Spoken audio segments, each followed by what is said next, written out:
الفاروق نام کی ایک کتاب ہے شبلی نعمانی کی لکھی ہوئی، حضرت عمر کی لائف کے اوپر اس نے اس کی 2 والیومز لکھی ہیں. الفاروق شبلی نعمانی کٹر سنی ہے.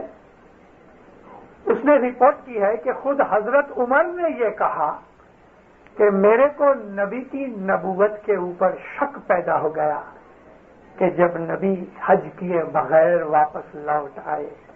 اگر حضرت عمر کو نبی کی نبوت پہ شک ہو جائے تو آج ایسے بہت سے لوگ ہیں کہ جن کو آج کی اس دنیا کی موہ ممتا مایا گناہ کی لائف کے اندر امامت کے اوپر کوئی شک آ جائے تو کوئی نئی چیز ہے. ایسا تو ہوتا رہتا ہے، ایسا تو دیندارا ہوتا رہتا ہے. ہر نبی ہر امام کے زمانے کے اندر انہی کو ماننے والے ان کے دشمن بنتے ہیں. اس لیے بنتے ہیں کہ ان کا ایمان کچا ہوتا ہے. اگر آپ کو کبھی یہ پتہ لگے کہ بھئی کسی آدمی کا ایمان خراب ہو گیا ہے تو دینداروں میں خاطری سے آپ کو کہتا ہوں سمجھ لو کہ اس آدمی کی دستبند کی خامی ہے. دستبندی آدمی کا ایمان کبھی خراب نہیں ہوتا، مگر دستبند کا میرا مطلب سچی دستبند ہے. ایمان کو سنبھالنے کی سب سے بڑی ایک جو دوا ہے وہ دستبند ہے. جس کی دستبند پکی ہے وہ پکا مرد اور بہادر ہے. کیوں کہ یہ جو مال کی محبت جو ہے نا اس کو کمزور کرتی ہے دستبند. دستبند مال کی محبت کو ویک بناتی ہے اور حضرت امام کی محبت کو مضبوط کرتی ہے. دنیا کی اور بھی بہت سی بدیاں ہیں جو مال کی وجہ سے پیدا ہوتی ہیں، دستبند اس سے بچاتی ہے. اس اسماعیلی مذہب کا مزہ چکھنا ہے، دستبندی بنو. دستبند آپ کو بہت سی چیزیں دے گی. ایک چھوٹا سا بیج جس طرح بڑا درخت بن جاتا ہے اور اس کو ہزاروں پھل اور لاکھوں پتے لگتے ہیں، بہت بڑا پھیلاوا ہو جاتا ہے. دستبند اس بیج کی طرح ہے کہ جس کے ہزاروں پھل لگتے ہیں، لاکھوں پتے شیڈ دیتے ہیں. ایمان کی مضبوطی کے لیے one of the best things جو ہے وہ دستبند ہے. اپنی دستبند برابر رکھو. ایمان کی محبت ملے گی، سمجھداری ملے گی، حقیقت ملے گی، دین دل مضبوط ہو جائے گا. میں کبھی کبھی وعظوں کے اندر کہا کرتا ہوں کہ اسماعیلی مذہب جو ہے نا اس کی بنیاد حضرت امام کی محبت اور حضرت امام کی فرمان برداری ہے. اگر مولانا حضرت امام ہم کو یہ حکم کرے کہ تم جماعت خانے کے اندر دعا نہ پڑھا کرو، اس کی جگہ تم ڈھول بجایا کرو، تو خدا کی قسم ہم ڈھول بجائیں گے. ہماری عبادت ڈھول بجانا ہوگی. اسی لیے میں کہا کرتا ہوں واعظوں میں جماعتوں کو کہ ہم طریقت میں ہیں، شریعت میں نہیں. شریعت اندھی ہے، شریعت محبت کو نہیں سمجھتی، شریعت حقیقت تک نہیں لے جاتی. یہ طریقت ہے. شریعت کے اندر یہ بالکل اجازت نہیں ہے کہ تم نماز چھوڑ دو. لیکن اگر امام کہے کہ نماز نہ پڑھو، دعا نہ پڑھو، تم نیاز نہ پیو، ڈھول بجاؤ اور ناچا کرو، خدا کی قسم ہم ایسا ہی کریں گے. کیونکہ ہمارا مذہب جو ہے نا وہ طریقت کا ہے. طریقت کے اندر جو مرشد کہے وہ سچا، کتاب میں جو لکھا ہے وہ نہیں، مرشد کے مخ مبارک میں سے جو نکلے وہ چیز سچی ہے، وہی چیز سچی ہے. اس لیے امام زمانے کے حساب سے کبھی ایک فرمان کرتا ہے، 10-20 برس کے بعد وہ فرمان بدل بھی دیتا ہے. مولانا حضرت امام جب تخت نشین ہوئے تو اس وقت افریقہ کے اندر پولیٹیکل موومنٹ بڑی زور شور سے چل رہی تھی، اور 1960 کے اندر یہ موومنٹ اتنی پاورفل ہوئی کہ برٹش گورنمنٹ کو نمنا پڑا، اور 1961 کے اندر سب سے پہلے ٹنگانیکا فری ہوا، اس کے بعد یوگانڈا فری ہوا، اس کے بعد کینیا فری ہوا. جب یہ 3 کنٹری میں ایک آپ کو ایگزامپل دے رہا ہوں، جب یہ افریقہ کی یہ 3 کنٹریز فری ہوئی تو امام نے ٹنگانیکا کے اندر، یوگانڈا کے اندر اور کینیا کے اندر وقت کے حساب سے جدے جدے فرمان کیے. یعنی دوسرے وقت کے اوپر مولا فرمایا کہ تم ٹانگانیکا کے سٹیزن بن جاؤ، یوگنڈا کے سٹیزن بن جاؤ، کینیا کے سٹیزن بن جاؤ. جماعت سٹیزن بن گئی. سٹیزن بننے سے سب سے بڑا فائدہ یہ ہوا کہ ٹریڈ کرنے کا لائسنس ملتا تھا. اگر سٹیزن نہیں ہو تو اس کو ٹریڈنگ لائسنس نہیں ملے. دوسرا فائدہ یہ ہوا کہ بچوں کی تعلیم مفت ہو گئی، اور اگر تم سٹیزن نہیں ہو تو تم فورینر مانے گئے ہو، اس حساب سے تم اپنی فی دو بچوں کی. اور اس قسم کے اور بہت سی چیزیں جو سٹیزن بننے سے ملی، جماعت خوش ہو گئی. 61 کے اندر فریڈم ملی، 62 میں جماعت میں ٹانگانیکا کی خالی بات کر دوں جو کہ یوگنڈا اور کینیا میں بھی ایسا ہی بنا ہے. تو دار السلام کی ٹانگانیکا کی ساری جماعت نے جہاں تک بن سکا، میجورٹی نے 100% شاید نہیں، انہوں نے سٹیزن شپ لے لی تنزانیہ کی، ٹانگانیکا کی. اور 70 کی سال میں 71 کی سال جب ہی مکان ملکت وغیرہ نیشنلائز کر دی گئی تو یہ نیشنلائزیشن سٹیزنز کی ہوئی، نان سٹیزنز کی نہیں. تو میجورٹی اسماعیلیوں کی ملکت گورنمنٹ نے نیشنلائز کر رہا ہے. بہت سے لوگ جن کے ایمان کمزور تھے وہ ڈچو پچو ہو گئے، ہل گئے. زندگی بھر کی کمائی کر کے انہوں نے ایک مکان بنایا، گورنمنٹ لے گئی. اس میں ایک اسماعیلی نے جوش میں آ گیا، بے وقوفی میں، پاگل پن میں حضرت امام کی فوٹو کھینچ کے اس نے باہر پھینک دی. مولانا حضرت امام نے مجھے پرسنلی جب میں ملاقات کے لیے گیا اور حضرت امام نے فرمایا میرے روحانی بچوں نے میری بات کو اچھی طرح نہ سمجھا، اسماعیلی مذہب کے بنیادی اصول نہ سمجھنے کی وجہ سے ایسا بھی ہوا کہ انہوں نے میری فوٹو بھی اٹھا کے پھینک دی. کیوں؟ مذہب نہ سمجھنے کی وجہ سے. حضرت امام کسی وقت ہم کو یہ کہے، جیسا کہ میں نے آپ کو کہا کہ دعا نہ پڑھو ڈھول بجاؤ، تو دینداروں اپنے دل کے اندر ذرا بھی شک پیدا نہ کرنا، ڈھول بجانا. حافظ شیرازی جیسا ایک عالم بزرگ جس کو 1000 برس ہو گئے ہیں، امام سلطان محمد شاہ کو بہت یاد کرتے تھے. حافظ شیرازی لکھتا ہے کہ اگر تیرا مرشد یہ کہے کہ شراب میں اپنے مصلے کو بھگو کے اس پہ بیٹھ کے نماز پڑھ تو ذرا بھی شک نہ کرنا، ذرا بھی انکار نہ کرنا، کیونکہ جو تیرا مرشد جانتا ہے تو نہیں جانتا. شراب حرام ہے، مگر وہ کہتا ہے کہ اگر تیرا مرشد شراب میں بھگوئے ہوئے مصلے پہ بیٹھ کے نماز پڑھنے کو کہے تو کرو. یہی پرنسپل اسماعیلی مذہب کا ہے. یہی انس بن مالک جو سنیوں کے ایک بہت بڑے مشہور رپورٹر ہیں، انس بن مالک سے بہت سی حدیثیں رپورٹ کی گئی ہیں بخاری اور مسلم کے اندر. اور یہ انس بن مالک وہی تھا کہ جس نے علی کی بیعت بھی کی تھی اور بعد میں اس نے انکار کر دیا تھا. اور انس بن مالک کو جب مولا علی نے مسجد کے اندر بھری سبھا میں پوچھا کہ اے انس تو بھی تو غدیر کے اندر تھا نا، تو کہنے لگا مجھ کو یاد نہیں. فرمایا اے انس اگر سچ بولتے ہو تو ٹھیک ہے، مگر جھوٹ بولو گے تو اندھے ہو جاؤ گے. اور وہ دوسرے برس اندھا ہو گیا کیونکہ اس نے جھوٹ بولا. انس بن مالک 10 برس رسول اللہ کی خدمت میں رہا. آج ہم یہ 5 سال 12 سال اور دوسری بہت سی منڈلیاں بنا رکھی ہیں. ہم نے تو منڈلیاں بنائی ہیں، مل کے بیٹھ کے عبادت کریں، تسبیحاں نکالیں، شکر گزاری کریں، لیکن تھیم تو یہ ہے کہ ہم اپنے امام کی مالک کی خدمت کریں. 5 برس کریں، 2 برس کریں، 1 برس کریں، 6 مہینے کریں، مگر ہم مفت یعنی امام کے پاس سے کچھ بھی اس کا عوض لیے بغیر ہم جو خدمت کرتے ہیں، ہم اپنی محبت اور وفاداری کا ثبوت دیتے ہیں. یہ مکھی کمڑیا پریسیڈنٹ عملداری اور یہ والنٹیئرز اور یہ بھائیاں کام کرنے والے جتنے بھی سیوک ہیں، دینداروں آپ لوگ امام کی محبت ظاہر کرتے ہو امام کے گھر کی خدمت کر کے. ہمارا مذہب تو یہ ہے امام کی ہم مفت خدمت کرتے ہیں. اتنا ہی نہیں، ارے ضرورت پڑتی تو ہم کھیسے میں سے خرچ بھی کرتے ہیں.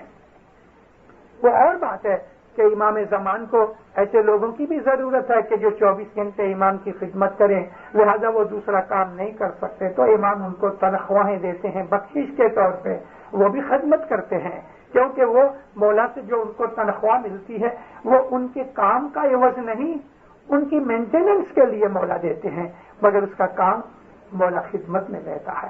انس بن مالک نے 10 برس رسول اللہ کی خدمت کی، تو ایک دن انس بن مالک بازو کی کوٹھڑی میں نماز پڑھ رہے تھے، رسول پاک کو کچھ کام کی درپیش ہوئی تو آپ نے آواز دی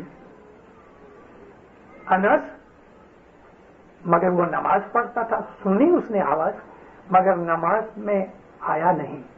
دوبارہ حضور نے آواز لگائی انس، نبی کو معلوم ہے یہ اندر ہے اور ادھر سے ہی رستہ جانے والا اور کوئی رستہ بھی نہیں۔ دوسری دفعہ آواز لگائی پھر بھی انس آیا نہیں۔ تیسری دفعہ رسول اکرم نے زور کے کہا یا ابن مالک، اے مالک کے بیٹے، تو بھی انس نہیں آیا۔ نبی کو بڑی حیرانی ہوئی، حضور اٹھے، اٹھ کے جب جھانکا تو وہ اس وقت سلام کے بعد دعا مانگ رہا تھا۔ تو حضور کہتے ہیں انس میں تم کو بلاتا ہوں، آتے کیوں نہیں؟ کہتے یا نبی میں نماز پڑھتا تھا۔ فرمایا کس نے کہا تیرے کو نماز پڑھنے کے لیے؟ فرمایا عرض کی کہ آپ نے فرمایا، تو میں نے تمہیں کہا کہ نماز پڑھا کرو۔ جی ہاں، تو میں تم کو بلاتا ہوں تو تم کیوں نہیں آتے؟ یعنی میں کہتا ہوں نماز پڑھو تو نماز پڑھتے ہو اور میں بلاتا ہوں تو تم آتے نہیں، تو کیا یا نبی میں نماز توڑ کے آؤں؟ فرمایا ہاں، میرا حکم ماننا ہی عبادت ہے۔ یہ ہمارا اسماعیلی مذہب کا تھیم ہے، یہ ہماری فاؤنڈیشن ہے، ہماری عبادت، ہمارا ایمان، ہماری محبت، ہمارا عمل جو کچھ بھی ہے حضرت امام کی فرمان برداری میں ہے۔ جس نے یہ بات نہیں سمجھی اس نے اسماعیلی طریقہ نہیں سمجھا۔ یہ بات جو آج میں نے آپ کو کہی، جب ہم غیروں کے ساتھ، خاص طور پہ مسلمان بھائیوں کے ساتھ جو سمجھدار ہیں، پڑھے لکھے ہیں، جب آپ ان کے ساتھ یہ باتیں کرو گے تو وہ اس بات کی قدر کریں گے، لیکن جو جٹ ہیں ان کے ساتھ ایسی بات کرنا بھی نہیں، ان کی سمجھ میں نہیں آئے گا۔ ہی پنتھ پورو شورو کوئی دھیاوے، نبی محمد جو گئے کہاوے۔ نبی محمد کو دیکھو، وہ جو تھا نا اس طرح سے وہ آدمی کہاوے، یعنی اس نبی کریم کے اسوہ حسنہ میں سے وہ عمل کرے، سچو علم کی شمس بناوے، تم کو سچائی کی شمس دے رہے ہیں کہ رسول اکرم نے جو تمہیں رستہ بتایا ہے، وہ جو امامت کی شناخت نبی نے دی ہے اس کے اوپر قائم رہو۔ اسماعیلی مذہب جو ہے حضرت امام کی تابعداری کا ہی نام ہے، اسماعیلی طریقہ حضرت امام کی محبت ہی کا نام ہے، حضرت امام کو راضی کرنا ہی ہماری مذہبی زندگی کا فرض ہے، اور دیندار اس میں سب سے بڑی جو اعلیٰ درجے کی چیز ہے وہ دسوند ہے، اور دسوند پھر ہم کو عبادت اور نیکیوں کی طرف لے جاتی ہے۔ سکھی آباد رہو۔ مولا آپ کے دشمنوں کو دفع دور کرے، آپ کی بلاؤں کو دفع دور کرے، آپ کی مشکلوں کو آسان کرے، آپ کی نیک مرادیں قبول کرے، آپ کی دعاؤں میں اثر پیدا کرے، آپ کی جان مال میں برکت دے دے، اولاد میں برکت دے دے، روزی کمانی تندرستی میں برکت دے دے، آپ کا ایمان پہاڑ کی طرح مضبوط کر دے دے۔ مولانا حضرت امام دین و دنیا کے اندر ہمیشہ آپ کی مدد کرتا رہے، آپ کو نور سے گائیڈ کرتا رہے، آپ اس گائیڈنس کے اوپر فرمان برداری کے ساتھ عمل کرتے رہو۔ دین و دنیا کی تمام مشکلیں مصیبتیں آپ سے دور رکھے، دین و دنیا کی تمام خوشیاں برکتیں نوازشیں آپ کو دے، ظاہر باطن دیدار نصیب کرے۔